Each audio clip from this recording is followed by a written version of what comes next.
الله لا إله إلا هو له الأسماء الحسنى وهل أتاك حديث موسى إذ رأى نارا فقال لأهلهم كثوا إني آنست نارا لعلي آتيكم منها بقبس أو أجد على النار هدى فلما أتاها نودي يا موسى إني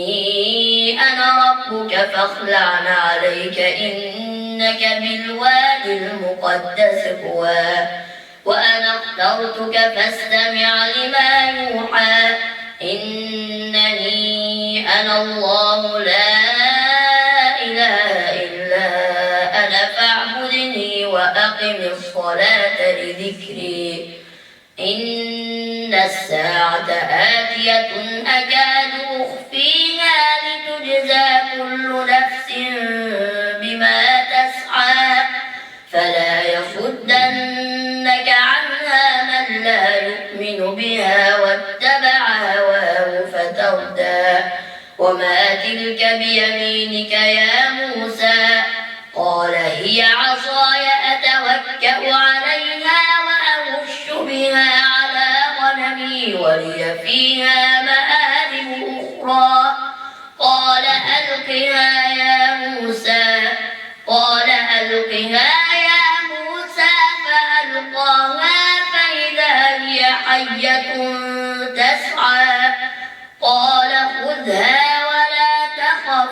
سنعيدها سيرتها الأولى واضمم يدك إلى جناحك تخرج بيضاء من غير سوء آية أخرى لنريك من آياتنا الكبرى اذهب إلى فرعون إنه طغى قال رب اشرح لي صدري ويسر لي أمري واحلل عقدة من لساني يفقهه قولي واجعل لي وزيرا من أهلي هارون أخي اشدد به أزري وأشركه في أمري كي نسبحك كثيرا ونذكرك كثيرا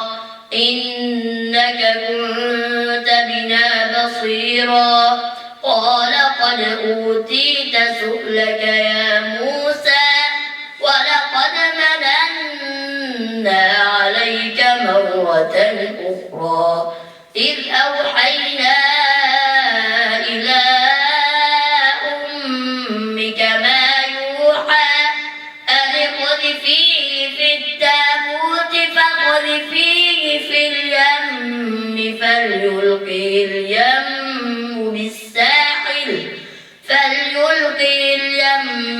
بالساحل يأخذه عدو لي وعدو له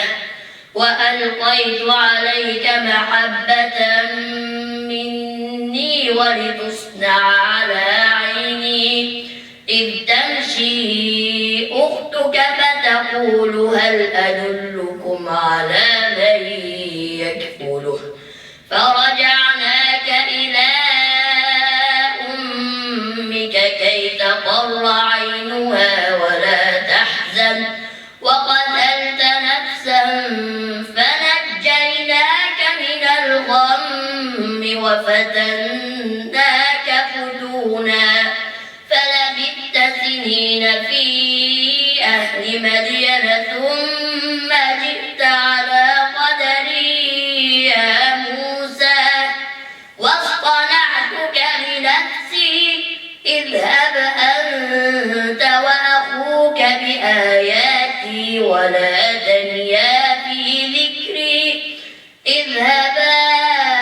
إلى فرعون إنه طغى فقولا له قولا لينا لعله يتذكر أو يخشى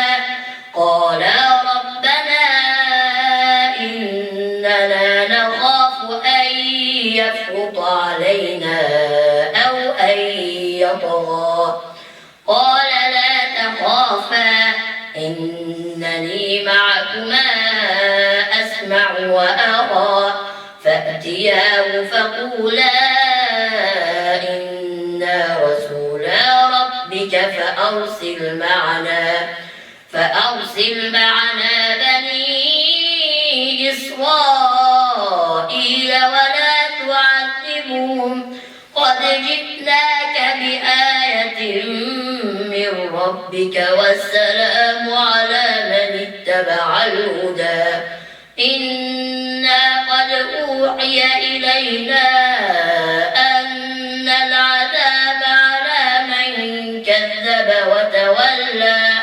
قال فمن ربكما يا موسى قال ربنا الذي أعطى كل شيء خلقه ثم هدى قال فما بال القرون الأولى قال علمها عند ربي في كتاب لا يضل ربي ولا ينسى الذي جعل لكم الأرض مهدا وسلك لكم فيها سبلا